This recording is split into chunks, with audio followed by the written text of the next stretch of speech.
Hello tubers, this is Kurt with Edibles and Exotics coming to you from sunny Mesa, Arizona.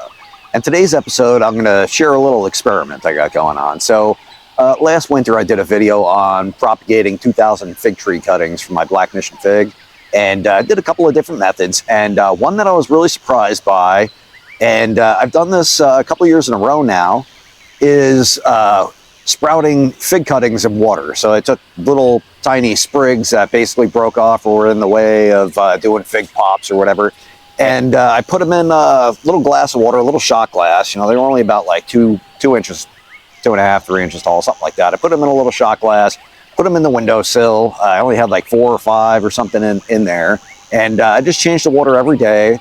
They were in a sunny window. Obviously, sunlight coming through a window is a little diffused, so you know it's not the same as being outside. But you know, the window is probably in the 75-degree range during the day, and then it got a little colder at night, obviously because it's next to the window. It's going to lose some of its heat, but they sprouted out pretty quick. It took about a month or so, and a lot of them grew roots. I would say probably about a ½ inch long. I potted them up, and of course I had some issues with the cats knocking over the pots and killing them. But long story short, they grew, and they grew pretty good, and potted them up, and they grew just as good as a 4 or 6 inch cutting in the same amount of time. So I was really surprised by that. So a lot of you guys have tried to grow mulberry tree cuttings, and I always hear stories, you know, they're drying out on the tops, they're rotting on the bottoms, they're putting out leaf growth and fruit, but they're not putting out any roots. Or, you know, they look great because they have all these leaves and all of a sudden they die and people pull it out and there's absolutely no roots. So what I've noticed with a lot of different hard to root mulberries in particular, like let's say an Australian green is pretty difficult to root via cutting. They're even somewhat hard to root out via air layer. They take a while. Why, I don't know, they just do. A lot of people graft those, and I'm not a fan of grafted trees, so I'm not even going to talk about grafting. But so what I've been doing is I've been getting cuttings. Pam from Pam's Garden supplied me with a whole bunch of cuttings. My son Reese went over there, and he's been going there the past couple of weeks and trimming up her yard for her, and she's been giving me all the trimmings. So I got this bucket here. I've already done one bucket, and I'm going to show you guys in a minute that. I have another bucket over here. These are larger cuttings. There's some fig trees mixed in there. It's an unknown variety, I think. So I'm just going to grow them and see what they turn into. If I can't figure out what variety they are, I'm just going to put unknown, and if someone wants to buy them, they can buy them, no problem. So let me get you in here.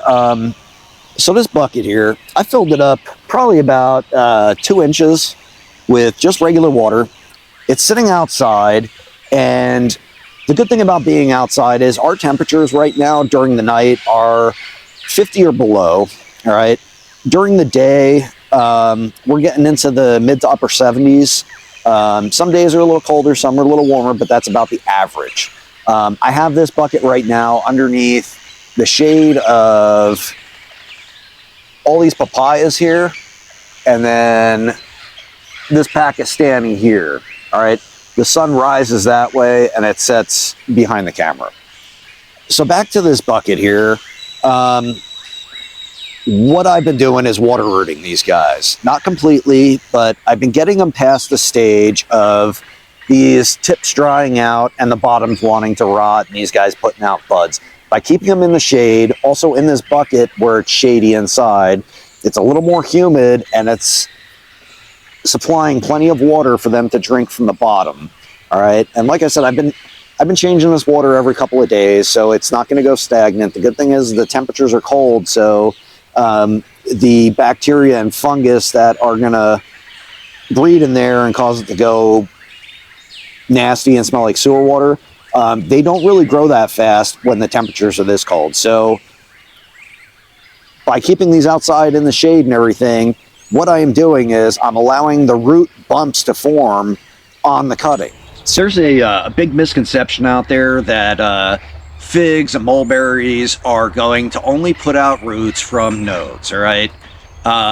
That's just not true, all right? Figs and mulberries, they put out roots in between the nodes, all right? If you look at a stem, there's little white bumps all around it, and those are what are going to grow and turn into your roots, okay?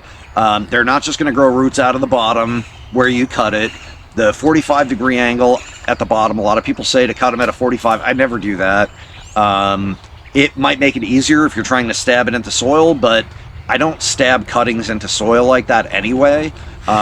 If I have a cutting that's rooted out and I want to put it in soil, I usually make a hole with a little piece of bamboo stake or whatever. I'll make the hole, I'll put it in, and then I'll gently bury it. I'm not stabbing branches into soil, so I don't see a need for it. I've never had any difference. I've tried experiments myself personally where I've cut the bottoms flat and I've cut them at a 45, and it made absolutely no difference. But let me pull one of these cuttings out here, and I'm going to show you what I'm talking about. So if you look at this cutting here, you see all these little white bumps? Those are going to be roots, all right? So this is actually a node right here. This is where a leaf had come out and fallen off, and below the leaf is where above the leaf is where your bud would form, okay? When I do cuttings like this, I always cut the buds off the bottom and just leave the buds on the top, okay? Because buds are a rot point if they're sitting in water, and since I'm water rooting these, I don't want them rotting at the bud. So basically, if you look real good at this, you could see, I'm going to try to get in real good here, you could see these little bumps forming. Those are all going to be roots. So at this stage, you can pot this guy up, all right?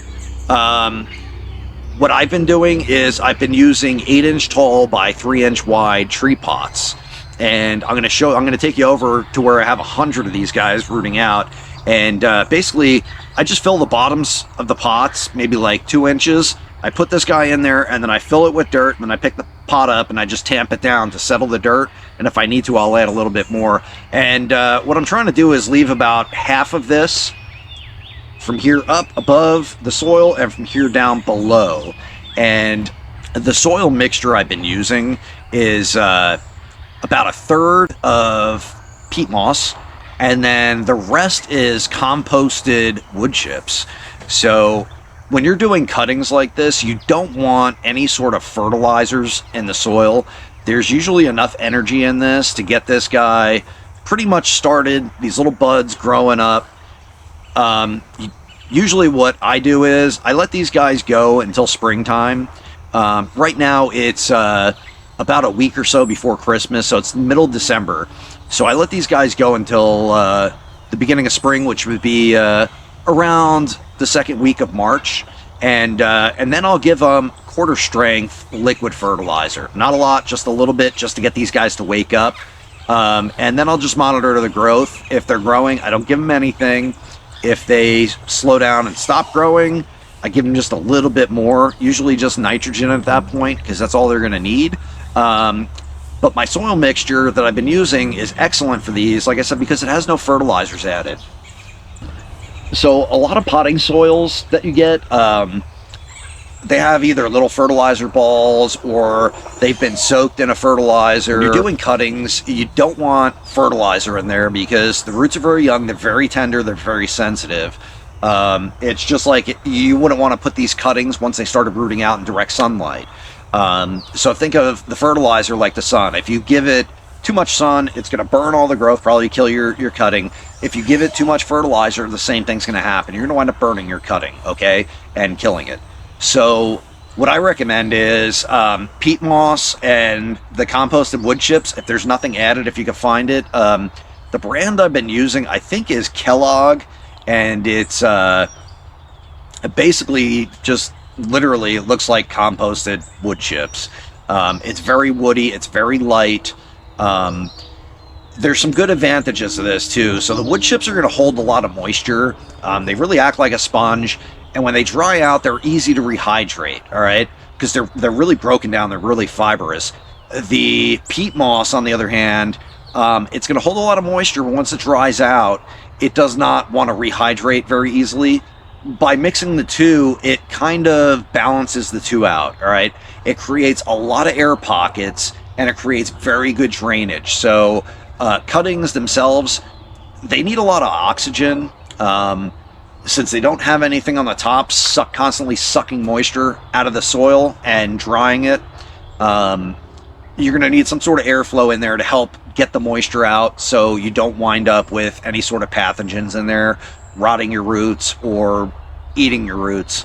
It's also a very light mixture, which is really cool. So what I've been doing is I've been using those little tree pots, and I can look at the soil surface and I can see if it's drying out. If it looks dry on the surface, I can pick them up.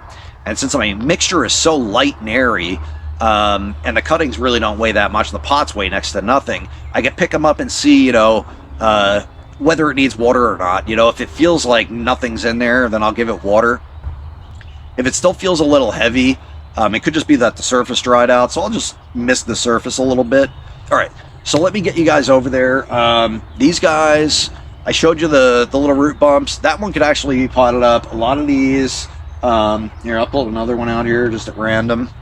So you can see this one here. It's got some of the bumps starting to form, but this guy here, I would let him go for another week or two. You don't have to rush this process since it's so cool outside. If something comes up and you have to wait another week or two, nothing's going to happen. Just make sure you change the water every couple of days so it doesn't get nasty smelling. And you could probably let them go like this in that condition, even the one with a lot of bumps, probably for another 2-3 weeks if you really wanted to. But I've noticed with figs and mulberries, if you let them go too long, they grow roots that are, really starting to form roots. A lot of times when you plant them into soil, even the mixture I'm using, sometimes it shocks them, sometimes they just die. So I like to get them where they're forming those little bumps and then get them into the pot, so it's not such a big shock going from water all of a sudden to soil, and they're just not ready for it. So they're already in the baby stage. Treat them like babies. So let's get over there, and I'm going to show you exactly what I have going on with the potted Pakistani mulberry cuttings. All right, so I'm kind of running out of light here. I hope it's not too dark. I'm gonna get you in here and show you exactly what I got going on. But so that is literally 100 mulberry cuttings, and I probably got another 150, 200 cuttings. I also have cuttings in a bucket down at my plant nursery that I'm also selling. I'm doing 10 cuttings for $10. I got all different sizes, from little skinny ones to this size to probably about 3/4 of an inch in diameter that are pretty long. So if you guys wanted to try your hand at growing some Pakistan mulberry cuttings, come down, drop $10, get 10 cuttings. You could pick whichever sizes you want, bring them home, and give it a try if you want to copy my video. So these are my mulberry cuttings. A lot of them are starting to bud out. So if you look at this one here, you can see that one's getting a little bud. This one here is getting a little bud. This one here. So a lot of these are budding out. I had one, this guy here, it dried out. So the bottom down here is still green, but you can see as you go up, it gets a little brown. I don't know if that one would have made it anyway, because there really aren't any buds showing on this one, so it might have just been a goner from the get-go. I got a lot of other bigger ones that kind of hit or miss, but there's a lot in here, and hopefully with 100 going, I'll have at least, I'm hoping, like a 90% success rate. So these are the pots here.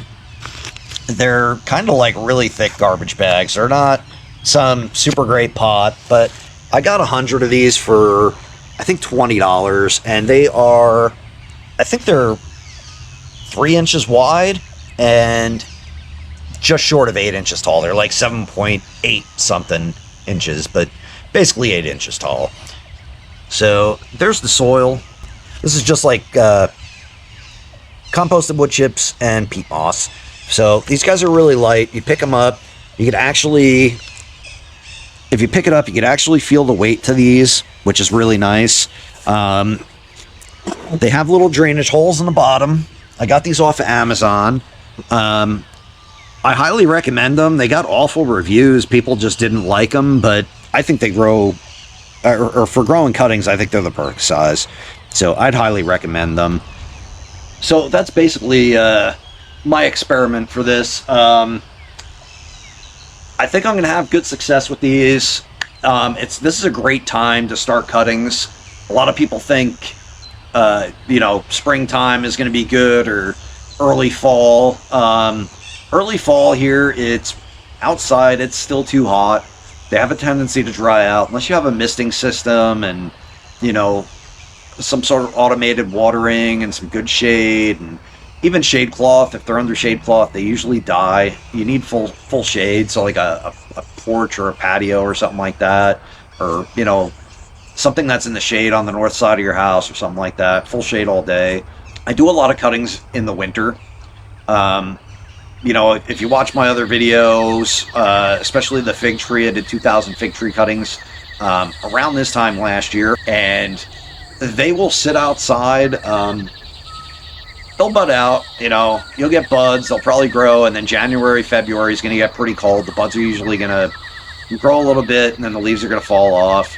As long as you keep them moist and keep them in the shade, the roots will continue to grow. Our daytime temperatures get warm enough where the roots during the day will grow. They probably will stop growing once the temperatures get below about 50.